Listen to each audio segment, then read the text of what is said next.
我哋一齊整。一個呢就係好似咁嘅，就好似呢啲。首先就要畫，如果你有一啲嘢係圓形，你就咁樣用個鉛筆咁樣啦，然後再油埋顏色咯，乜嘢都得。然後呢，我哋就要用膠紙咧貼上全部呢啲，得嘅話你就剪出嚟。剪完之後呢，我哋就要貼上嗰度。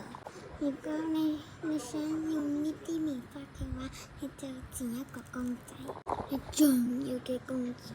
你就有一個呢啲啦。拜拜。